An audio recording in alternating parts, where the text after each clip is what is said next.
الحمد لله رب العالمين.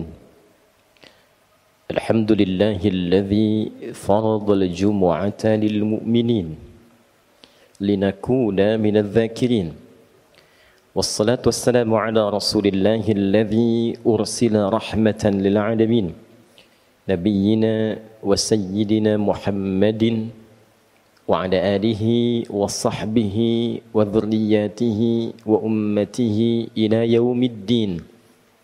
أما بعد، فيا عباد الله، أحباب الله وأحباب رسوله صلى الله عليه وسلم، أوصي نفسي وإياكم بتقوى الله فقد فاز المتقون، فلا تموتن إلا وأنتم مسلمون. فقال تعالى: يا أيها الذين آمنوا اتقوا الله حق تقاته ولا تموتن إلا وأنتم مسلمون. Hadirin jamaah Jumat rahimani wa rahimakumullah. Kita mengawali khutbah Jumat ini dengan bersyukur pada Allah Subhanahu wa taala. Alhamdulillah, kita masih diperkenankan sampai dengan detik ini untuk beriman dan membuktikan keberimanan kita kepada Allah dengan menunaikan ibadah Jumat berjamaah. Semoga Jumat ini dijadikan oleh Allah Subhanahu wa taala sebagai Jumat terbaik di antara sekian Jumat yang telah kita tunaikan. Hadirin, seperti diketahui bahwa khutbah Jumat itu dipandang sah berlangsung jika setidaknya memenuhi 5 rukun yang pokok. Ada satu bagian yang diperdebatkan di kalangan ulama, namun ulama sepakat dengan 5 pilar, 5 rukun yang pokok ini. Pertama adalah hamdalah, memuji Allah Subhanahu wa taala dengan mengawali khutbah. Kedua adalah salawat, bersalawat pada Rasulullah sallallahu alaihi wasallam. Yang ketiga adalah wasiat, mengingatkan jamaah untuk meningkatkan takwa kepada Allah Subhanahu wa taala. Yang keempat adalah penyampaian setidaknya ayat-ayat Al-Quran atau bagian dari hadis Nabi Muhammad sallallahu alaihi wasallam. Dan yang kelima pada khutbah yang kedua ditutup dengan doa. Hadirin, 5 rangkaian rukun atau pilar yang menentukan sahnya khutbah Jumat itu bukan sekedar menjadi bagian formalitas, tapi ada hikmah, ada rahasia yang terkandung di dalamnya, sehingga setiap pekan kita diingatkan oleh 5 pilar ini. Dan 5 inilah yang akan menentukan perjalanan kehidupan kita setiap pekan. Bagaimana pekan-pekan itu dilalui dengan nikmat, dengan bahagia, lebih dekat dengan Allah, lebih dekat dengan potensi kesuksesan yang mungkin kita raih. Inilah 5 pesan yang sering kali diungkapkan dalam khutbah Jumat dan diulang-ulang setiap kita datang untuk menunaikannya.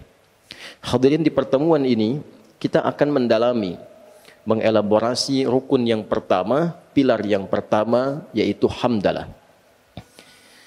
Jika kita perhatikan setiap khatib memulai khutbah Jumat, ia pasti akan berkata atau setidaknya menyampaikan syukur dan pujian kepada Allah. Alhamdulillahi Rabbil Alamin. Nahmadullah, atau segala bentuk pilihan kata lainnya yang menunjukkan pujian kepada Allah. Hadirin, hamdalah, sifat memuji dan syukur ini sejatinya memiliki 2 rahasia penting. Dan keduanya terkait dengan penerimaan atas nikmat Allah Subhanahu wa taala yang Allah anugerahkan kepada kita dalam berkehidupan. Hamdalah sebagai ungkapan ekspresi syukur kita kepada Allah atas nikmat yang diberikan oleh Allah kepada kita, memberikan karunia yang pertama adalah membangun sifat qanaah. Qanaah, menerima dengan baik semua apa yang Allah anugerahkan. Dan dengan sifat penerimaan itu muncullah rasa syukur. Dan dengan syukur itu yang paling menarik, ia selalu bersikap positif atas semua nikmat yang diterima tanpa harus menyoal dan memikirkan apa yang tidak ia dapatkan sampai detik itu. Kita mendapatkan nikmat dari Allah, sepeda, muncul sifat qanaah, alhamdulillah. Kita tidak harus berpikir tentang orang yang punya motor. Kita tidak sibuk berpikir tentang pajaknya orang yang punya Alphard. Kita tidak harus sibuk berpikir tentang apa yang tidak kita miliki. Itulah qanaah. Saat ini alhamdulillah Allah berikan rizki cukup kita untuk mengontrak. Alhamdulillah, mengontrak dipetakan, mengontrak rumah. Tidak harus kita berpikir dengan rumah yang ditempati oleh orang lain. Di qanaah itu membangun sifat menerima yang melahirkan kepuasan. Alhamdulillah, terima kasih ya Allah. Engkau berikan sejatinya padaku nikmat sampai detik ini yang tidak engkau titipkan kepada hamba-hambamu yang lain. Itulah qanaah. Alhamdulillah, selama sepekan cobalah hitung berapa banyak nikmat yang Allah berikan kepada kita. Nikmat sehat, nikmat bahagia, nikmat bercengkrama. Sehingga kadang kita lupa dalam sepekan untuk mengatakan fabi ayyi ala'i rabbikuma tukadziban. Sikap inilah yang kelak akan membentengi kita dari perilaku-perilaku negatif yang mungkin muncul. Karena lawan dari qanaah itu istighna, ingin merasa lebih. Ketika seseorang ingin merasa lebih, maka tertambahlah beban hidupnya dan terbukalah potensi bagi dirinya untuk menyimpang. Kalla innal insana la yatgha ar-ra'ahu istaghna. Sekali-kali jangan pernah lakukan, kata Allah. Manusia itu akan mulai berpotensi menyimpang jika ia ingin merasa lebih. Sudah diberikan oleh Allah sepeda, ingin motor. Tentu beban diri kita, tentu pekerjaan kita, beban pikiran kita akan meningkat. Bagaimana supaya bisa mendapatkan apa yang diharapkan itu? Padahal sepeda pun belum tentu digunakan pada hal-hal yang sesungguhnya menjadi asas kebutuhan kita. Allah anugerahkan kontrakan, alhamdulillah. Tidak banyak berpikir. Tidak banyak berpikir tentang pengelolaan, tidak banyak berpikir tentang pajak, tidak banyak berpikir tentang macam-macam. Allah anugerahkan kebahagiaan di dalamnya. Ketika ingin lebih, maka artinya kita memacu beban pikiran kita memacu beban pekerjaan kita, sehingga berpotensi meningkatkan beban yang sebelumnya tidak didapatkan. Apakah meningkatkan diri untuk meraih nikmat lebih itu dilarang? Tidak. Tidak. Meningkatkan kemampuan diri untuk mendapatkan nikmat itu wajib dilakukan. Namun demikian, sifat menerima nikmat yang Allah anugerahkan itu wajib kita lakukan. Jadi berbeda antara istighna, ingin merasa lebih, dengan meningkatkan istiqdar, meningkatkan kemampuan kita untuk mendapatkan lebih. Itu berbeda. Yang dilarang itu sikap tidak menerima atas apa yang Allah titipkan, apa yang Allah anugerahkan kepada kita. Lantas dengan sikap itulah kemudian ia membuka potensi berbuat maksiat yang menyimpang dari jalur-jalur kebenaran. Bukankah orang yang korupsi itu karena ingin merasa lebih? Bukankah orang-orang yang ingin tampil gaya itu cenderung menampilkan maksiat dalam kehidupannya? Nah, ini yang dilarang dalam Islam. Ini yang diingatkan dalam setiap pekan. Boleh kita meningkatkan kemampuan diri, tapi terima apa yang Allah anugerahkan kepada kita sebagai titipan yang kelak akan ditanya saat kita berpulang. Perhatikan kalimat Qur'annya. Kalla innal insana la yatgha ar-ra'ahu istaghna. Setelah itu Allah tegaskan, inna ila rabbika ruj'a. Engkau berharap ingin menambah-nambah di luar batas penerimaan yang aku anugerahkan, lantas memicu kerja keras pada dirimu, berpikir, tidur sulit, banyak sakitnya, padahal engkau merasa satu saat kau pasti akan pulang, kau pasti akan meninggal. Silahkan tingkatkan kemampuan dirimu, bersamaan dengan itu terima nikmat yang aku anugerahkan kepadamu. Qanaah kita hadirkan dalam saat yang bersamaan istiqdar, memompak kemampuan kita lebih untuk mendapatkan anugerah yang Allah bentangkan. Itu yang kemudian kita tampilkan dalam berkehidupan. Belajar tetap, jangan disalahpahami, sudah qanaah saja dengan kemampuan sekarang. Tidak, baca buku lagi, belajar lagi, tingkatkan lagi, tingkatkan etos kerja lagi. Dengan sendirinya nikmat akan datang. Itu hukumnya. Innallaha la yughayyiru ma biqaumin hatta yughayyiru ma bi anfusihim. Allah tidak akan merubah keadaan diri kita sebelum kita menunjukkan tentang fitrah keadilan Allah untuk berusaha merubah diri kita. Allah membuat sebuah hukum, orang yang bisa meningkatkan keadaan dirinya, maka dibuka oleh Allah pintu-pintu kebaikan lebih daripada sebelumnya. Jadi hadirin, jika khatib kemudian mengingatkan kita dalam khutbah Jumat dan dibuka dengan alhamdulillahi rabbil alamin, maka segera sadar dalam sepekan itu berapa nikmat yang belum kita iringi dengan sifat qanaah. Berapa nikmat yang belum kita iringi dengan sifat penerimaan yang baik. Qanaah. Qanaah menekan sifat-sifat iri hati. Qanaah menghilangkan dendam. Qanaah menghapuskan sifat-sifat tidak terpuji. Jadi setiap pekan kita diajari, jangan iri hati, jangan dendam, bebaskan dari perasaan-perasaan yang tidak baik, tingkatkan kemampuan diri, terima nikmat Allah yang Allah anugerahkan kepada kita. Ini bagian yang pertama. Yang kedua hadirin, syukur juga bermakna menggunakan nikmat yang Allah anugerahkan kepada kita pada hukum yang telah Allah tetapkan dalam penggunaannya. Menggunakan nikmat yang Allah anugerahkan kepada kita pada hukum, pada ketentuan yang telah Allah tetapkan dalam penggunaannya. Kita beri contoh. Allah anugerahkan pada kita nikmat mata yang sehat. Bisa memandang. Alhamdulillah kita terima kasih ya Allah. Engkau berikan kepada aku nikmat pandangan sampai detik ini. Saat sebagian orang belum tentu bisa mendapatinya. Lalu bagaimana kemudian kita membangun syukur. Sifat syukur dari sifat qanaah yang telah kita hadirkan tadi. Maka gunakan mata pada hukum yang telah Allah tetapkan. Apakah fungsi mata itu? Maka turun surah cahaya, misalnya surah ke-24 ayat 30 itu. Qul lil mu'minina yaghuddu min absarihim.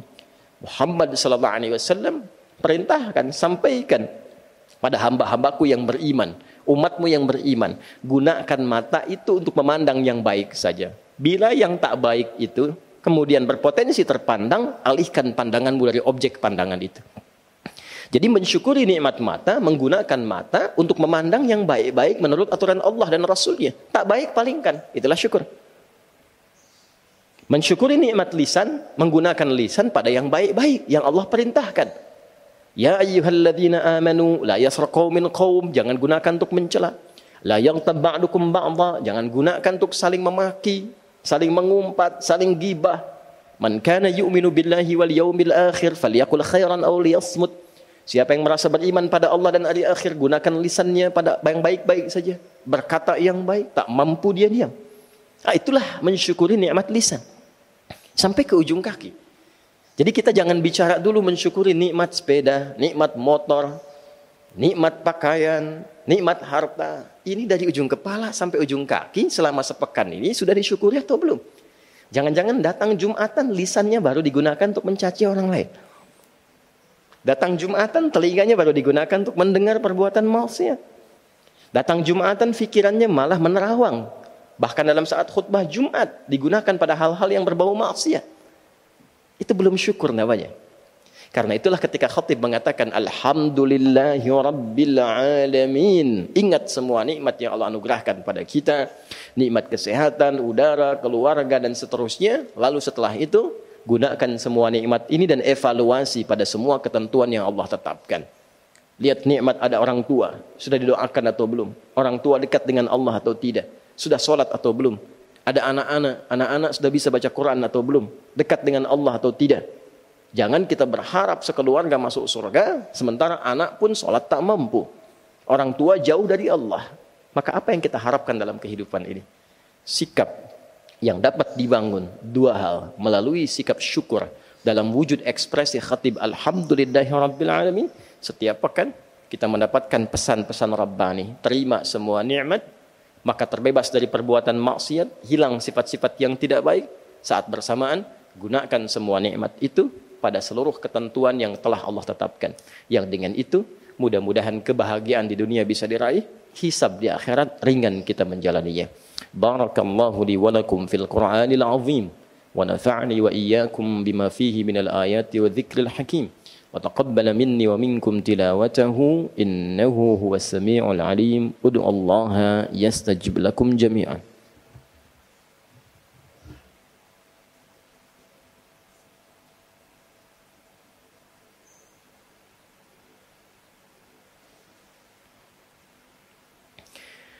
Alhamdulillah wassalatu wassalamu ala rasulillah wa ala alihi wa sahbihi wa man walah wa ba'd. Faya ibadallah, usi nafsi wa iyyakum bitaqwallahi faqad fazal muttaqun fala tamutunna illa wa antum muslimun. Faqala ta'ala ya ayyuhalladzina amanu ittaqullaha haqqa tuqatih wa la tamutunna illa wa antum muslimun. Hadirin, sebelum kita berdoa pada Allah Subhanahu wa taala, perkenankan khatib mengingatkan dengan singkat bahwa dari 5 pilar rukun khutbah yang disampaikan oleh khatib, hamdalah memberikan 2 pesan utama. 1, membangun sifat qanaah, menerima nikmat yang Allah berikan kepada kita agar kita mampu menjaga diri selalu dalam kebaikan.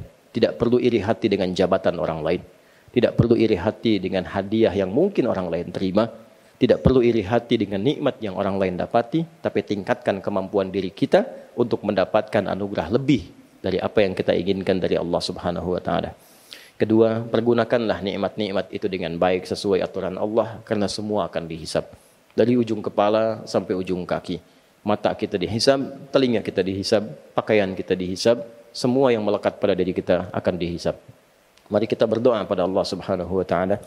Mudah-mudahan doa ini mengantarkan kita pada sikap qanaah dan syukur seperti apa yang Allah inginkan, seperti apa yang Nabi sallallahu alaihi wasallam contohkan. Alhamdulillahi rabbil alamin, hamdan syakirin, hamdan na'imin, hamdan yuwafi ni'amahu wa yukafi mazidah. Ya Rabbana lakal hamdu wa lakal syukru kama yanbaghi li jalali wajhikal karim wa li 'azimi sultanik. Allahumma salli wa sallim wa barik ala habibikal karim rasulikal mustafal amin sayyidina Muhammadin wa ala alihi wa sahbihi ajma'in. Allahumma ya arhamar rahimin urzuqna ni'matal qanaati wa syukri laka ya rabbal alamin. Ya Allah, anugerahkan kami rizki untuk memiliki sifat qanaah dan syukur atas segala nikmat yang Kau anugerahkan kepada kami. La tada' lana fi maqamina hadha wa fi kulli maqamin dhanban illa ghafartah. Ya Allah, jangan biarkan ada dosa sedikit pun di tempat ini atau dimanapun kami berpijak kecuali Engkau gugurkan seluruh dosa-dosa itu. Wala hamman illa farajtah. Jangan biarkan ada kegelisahan tertanam kecuali Engkau telah tenangkan keadaannya. Allahumma wala asiran illa yassartah. Jangan biarkan ada kesulitan terjadi kecuali Engkau mudahkan kesulitan itu. Wala hajatan min hawaijid dunya wal akhirati fiha laka ridwan wa fiha lana salah illa qadaitaha ya arhamar rahimin. Wala maridan illa syafaitah. Ya Allah, bila ada hajat apapun yang tersembunyi, termasuk bila ada di antara hamba-Mu yang sakit, mohon sembuhkan penyakitnya, kabulkan seluruh hajatnya. Allahumma rabbana atina fid dunya hasanah wa fil akhirati hasanah wa qina adzabannar. Allahumma ihfaz biladana Indonesia waj'alha baldatan thayyibatan tardaha. Ya Allah, mohon jaga negeri kami Indonesia dan jadikan Indonesia negeri yang berkah yang Engkau ridai.